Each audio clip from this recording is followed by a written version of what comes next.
حسبي ربي جل الله ما في قلبي غير الله نور محمد صلى الله لا إله إلا الله حسبي ربي جل الله ما في قلبي.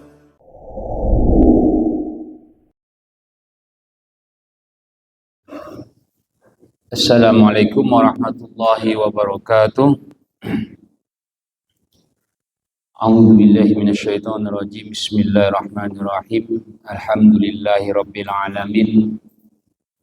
Allahumma shalli ala sayyidina Muhammadin nabiyyir rahmah wa syafi'il ummah muballighil nubuwwati war risalah.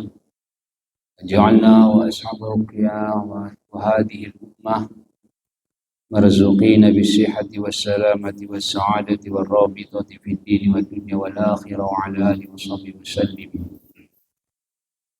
قال الله تعالى: فاطر السماوات والأرض جعل لكم من أنفسكم أزواجا ومن الأنعام أزواجا يدرؤكم فيه ليس كمثله شيء وهو السميع البصير. صدق الله العظيم.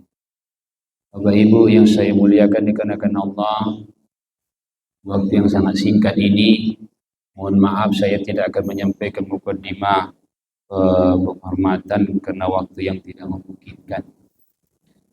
Pada pagi ini kita membahas tentang tauhid, bagian dari mengenal Allah.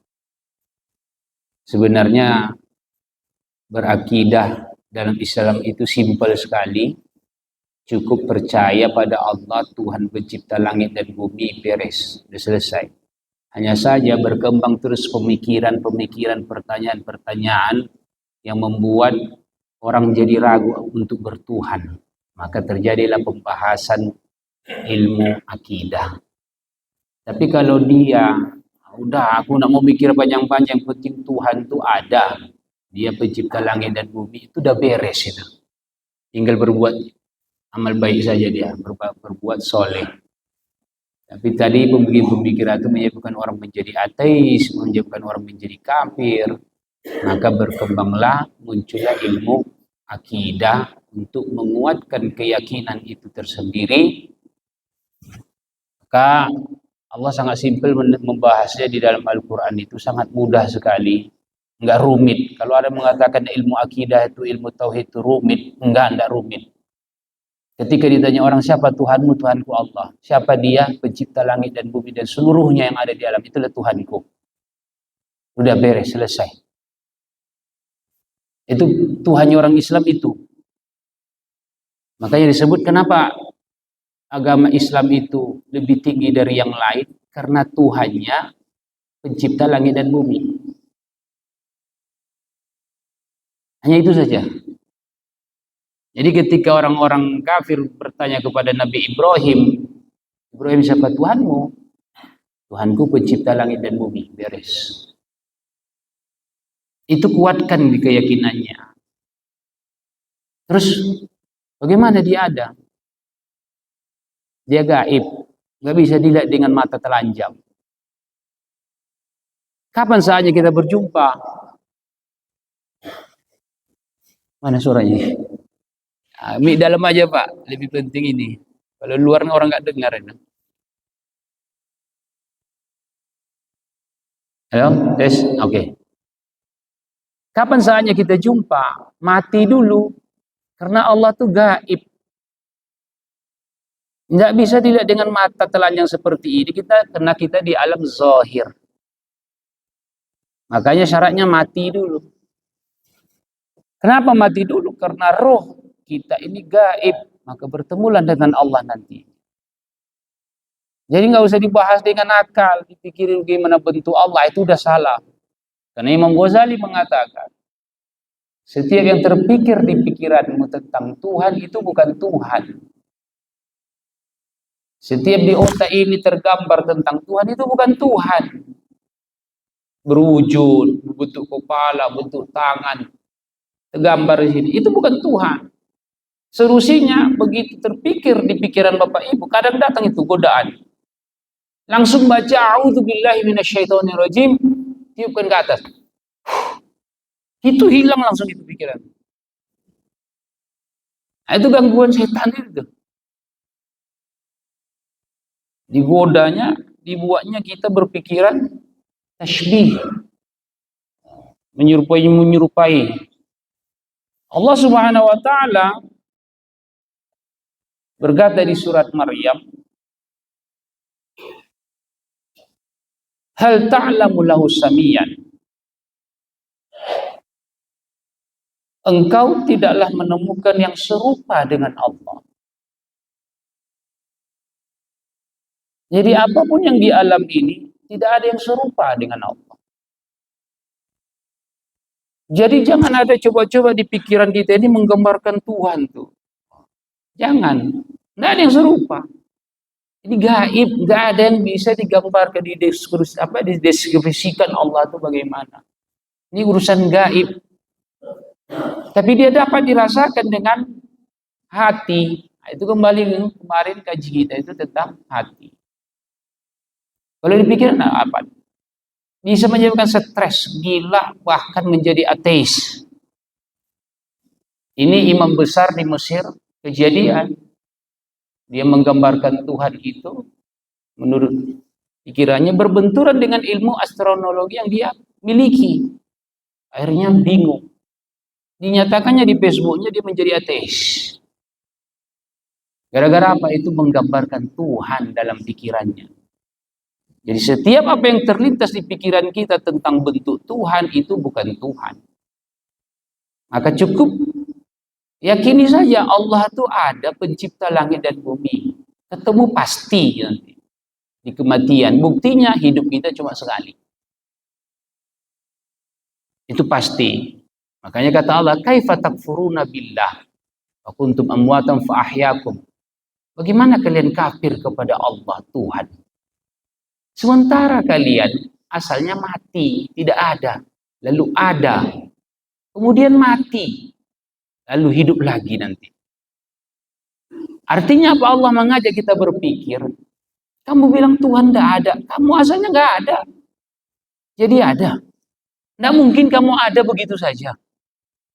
Kalau tidak ada yang mengadakan itu dia yang maha ada, itulah Allah. Makanya Allah mengajak berpikir, ayo. Makanya ketika diadu pikiran ini atau diajak debat tentang Tuhan, tentang Allah, tidak ada yang bisa mengalahkan. Kembali kepada Allah pikiran itu. Itu Bapak Ibu ya.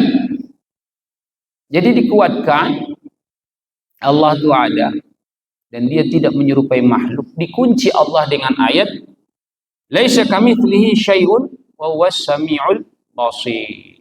Ya, setelah Allah terangkan itu di surat Asy-Syu'ara, silakan lihat itu ayatnya baik-baik secara lengkap dilihat ya, jangan terpotong-potong.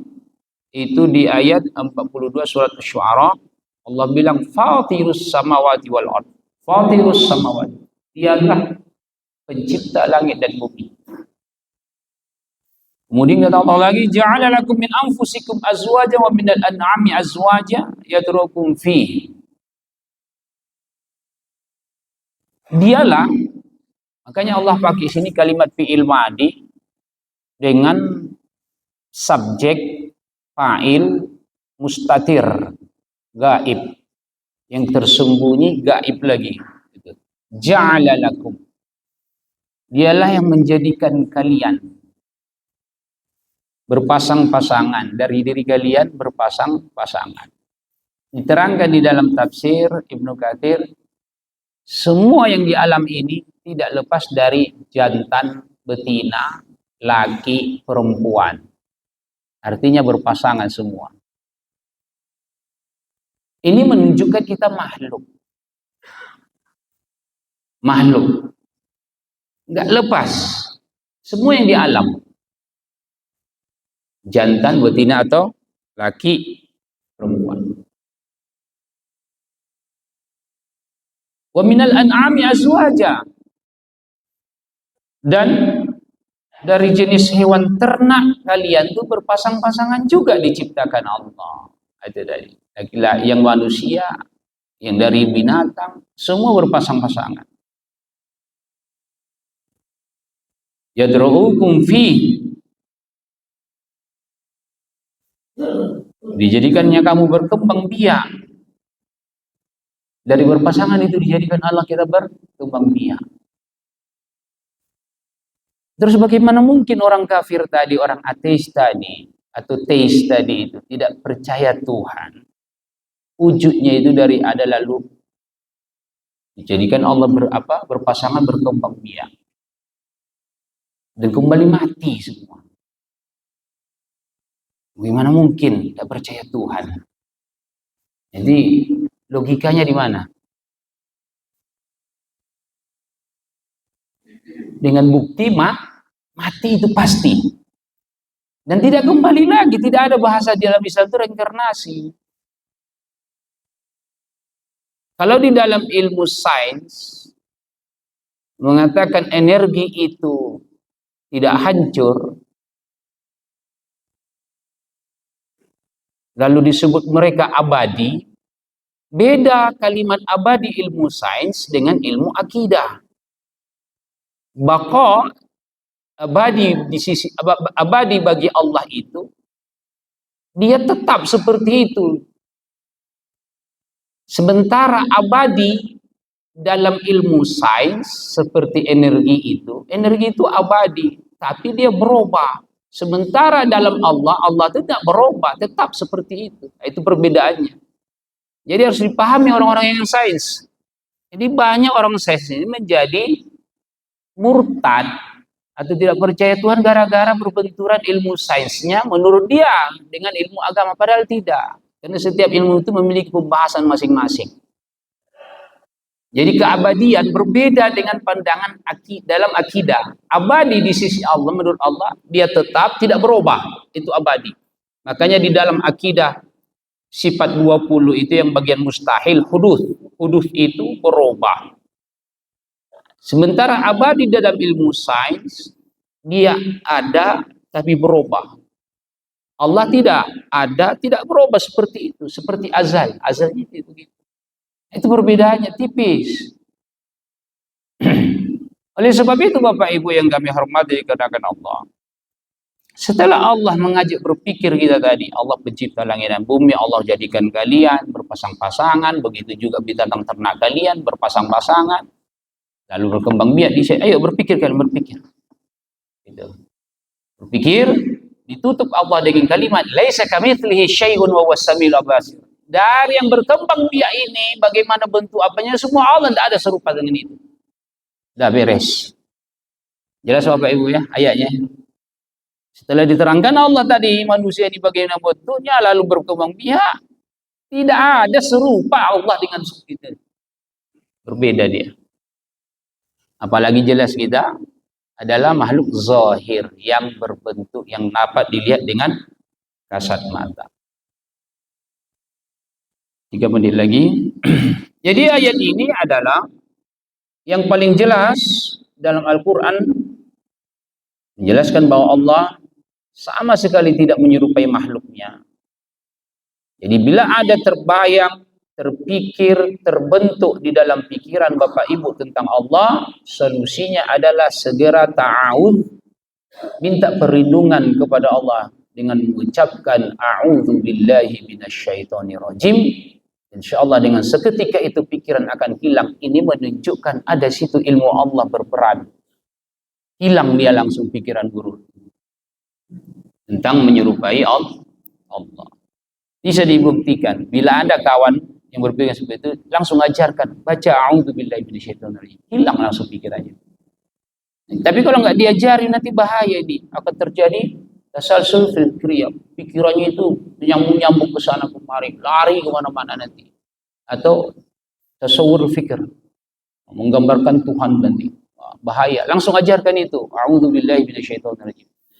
Pentingnya ini a'udzubillahi minasyaitonir rajim untuk membersihkan pikiran dari gangguan-gangguan syaitan. Makanya Allah tekankan di dalam Al-Qur'an, wa idza qara'tal Qur'an fasta'id billahi minasyaitonir rajim. Apabila engkau membaca Al-Quran, maka berlindunglah kepada Allah. Karena banyak orang pun membaca Al-Quran menjadi sesat. Banyak orang membaca Quran jadi sesat. Gara-gara apa? Saat membaca itu pikirannya menurut pikiran dia. Dia tafsirkan Quran itu menurut pikiran dia, bukan pikiran Rasul. Jadi suka-suka dia membaca. Oh, Tuhan tuh begini, oh Tuhan tuh begini. Kacau. Oh, begini ternyata hukum Islam tuh. Dibaca Quran menurut pikiran dia. Datanglah setan. Setanlah gurunya mengajarkan tentang Quran. Maka dianjurkan bagi orang yang membaca Quran, baca terlebih dahulu a'udzu billahi minasyaitonir rajim. Itu sungguh-sungguh minta kepada Allah, minta perlindungan dulu kepada Allah, baru baca Quran. Jadi karena udah jam 6, saya tutup. Mohon maaf karena waktu tidak memungkinkan. Udah kesepakatan sama Buya. Ya, demikian dulu. Sebelum kita tutup, semoga Allah berikan berkah kepada kita ala hadini wa likulli niyatin salihah ila hadratin Nabi Muhammad sallallahu alaihi wasallam wa ala alihi wasallam ajmain wa li asya wa li kulli ulama'i wal awliya'i was salihin wa li arwahi abaina wa ummatina wa lil mu'minina wal mu'minat bi barakati al-Fatihah. A'udzu billahi minasyaitonir rajim. Bismillahirrahmanirrahim. Alhamdulillahi rabbil alamin arrahmanir rahim maliki yaumiddin iyyaka na'budu wa iyyaka nasta'in ihdinas siratal mustaqim siratal ladzina an'amta 'alaihim ghairil maghdubi 'alaihim waladdallin. Rabbana zidna 'ilman nafi'an. Ya Allah, tambahkan bagi kami ilmu yang bermanfaat. Wa rizqan wasi'an, luaskan rezeki kami ya Allah, wa halalan thayyiban, yang halal dan yang baik ya Allah. Wa amalan salihan maqbula, terimalah amal ibadah kami ya Allah. Wa tijaratan lan tabura, usaha yang tidak sia-sia ya Allah. Wa auladan salihan wa mutmainna fi qulubina, dan anak-anak yang saleh ya Allah, yang menyenangkan hati kami ya Allah. Ya alim ma fi sudur, engkau yang tahu isi hati kami ya Allah. Akhrijna minadh dhulumati ila nur. Rabbana atina fid dunya hasanah wa fil akhirati hasanah wa qina adzabannar wa adkhilnal jannata ma'al abrar ya aziz ya ghaffar ya rabbal alamin. Wa sallallahu ala sayyidina Muhammad wa ala alihi washabbihi wasallam. Subhana rabbika rabbil izzati amma yasifun wa salamun alal mursalin walhamdulillahi rabbil alamin. Assalamualaikum warahmatullahi wabarakatuh.